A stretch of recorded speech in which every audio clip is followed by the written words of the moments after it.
あっさんです。築49年戸建て DIY いよいよスタートです。まずは2階の洋間と2階の和室の残置物を1階に運んでいきます。2階の洋間は本が非常に多い部屋で比較的綺麗に見えるんですが、こういう本がもう出しても後から後ろから出てくるような状態で、また分厚い広辞苑とかそういうのもあったので、下にどんどん運んでいっています。DIY するのにマスクは必須です。この後完全に喉がやられてしまいました。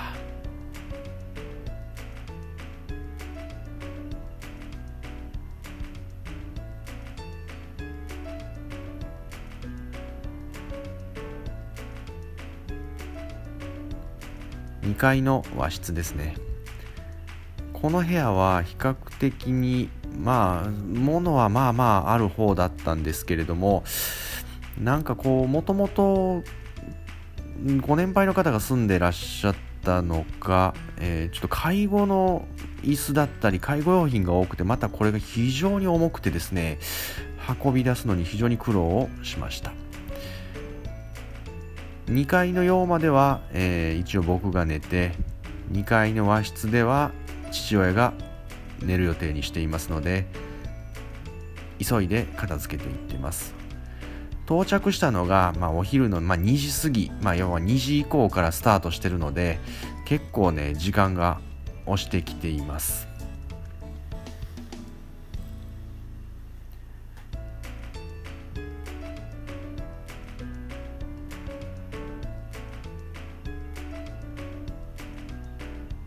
こういう電気とかも残してくれてたのでありがたいですね。これも毎回思うんですけど、畳の上にこういうちょっとゴザみたいなものを敷くっていうのは畳を守るためなんですかね。ちょっとわかんないですけど。2日目です。2日目は古い本棚や、木材を切って、小さくまとめて置いておこうと、作業しています。今ね、丸のこ映ってるんですけど、丸のこはね、近所のホームセンターで約5000円ぐらいで買いました。これ便利ですね。意外とね、危ないですけどね。実はその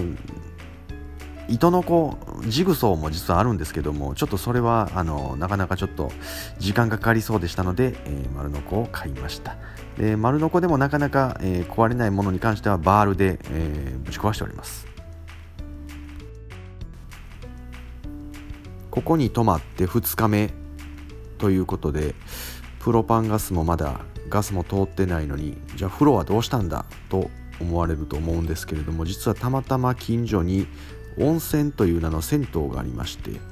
420円、非常に気持ちよかったですね。また次来る時の楽しみになりました。あとお気づきかどうかちょっとわからないんですけれども、1日目は家の中をスリッパでうろうろ動き回ってたんですけど、2日目はもう家の中をもう土足で動き回っております。これね、スリッパで脱いだり履いたりしてるともう足が疲れてですね、あとやっぱりちょっと冷えて、やっぱりちょっと良くないということで、土足でもう家の中に入ることにしました。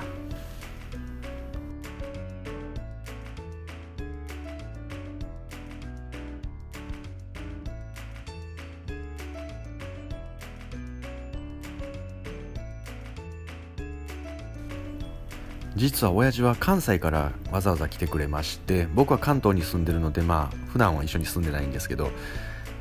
助かりますね。車の運転もしてくれてますし。でもこうやって久しぶりにね、親父と2人でいろいろ話してきて楽しかったですね。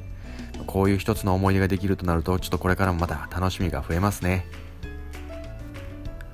ただずっとウォシュレットが欲しいってずっと言ってましたので、次回用にAmazon で手動のウォシュレットを買って送っておきましたよ。次来る時までにしっかり家で手動のウォシュレットで練習しといてください。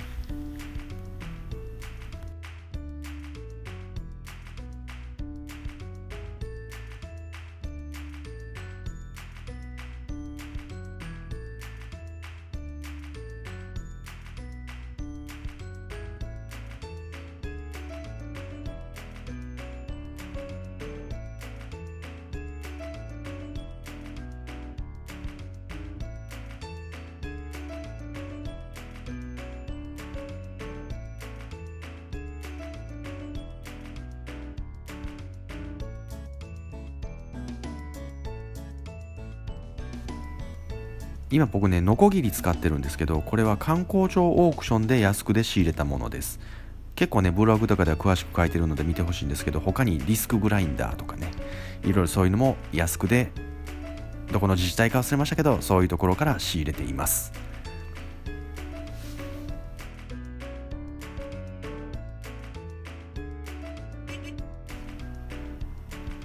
1日目と2日目がようやく終了です。結構ね、古いウッドデッキにこう木材を積んで、水に濡れてもいいようにブルーシートをかけたんですけど、まだまだちょっと出てきそうですね。古い本棚も出てきたんですけど、ちょっとまだ解体せずに残しているのは、ちょっとこれね、作業台にしようかなと思ってます。もう2階上がるちょっと足取りもちょっともう疲れて重たくなってます。でも2階はね、こうご覧の通り物がなくなりました。何もないですね。あとこの戸棚ですかね、これをちょっと解体してまた切っていこうと思います。ここはね、もうちょっと休憩スペースで物を置いてますけれども、ここも何もなくなりました。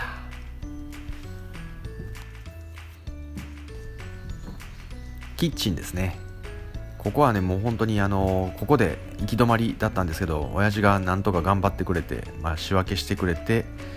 なんとかこういう風に見渡しのいいと言いますか、だいぶ物が減りました。入れなかったところもこうようやく歩いて通り抜けることまでできました。次回ですね、ジモティーとかそういうのを使って物をあげたり売ったりちょっとしていこうと思います。あと、これもジモティーなんですけど、鉄くずですが、ちょっと無料の引き取りっていう形で、売りはせずに、引き取ってもらおうと思っています。それが終わるとだいぶすっきりすると思いますので、またこれ動画で見てみたいと思います。あと軽トラか、もしくは1トントラックみたいなものを借りて、残りの残地物をクリーンセンターに持っていきたいと思います。ではまた。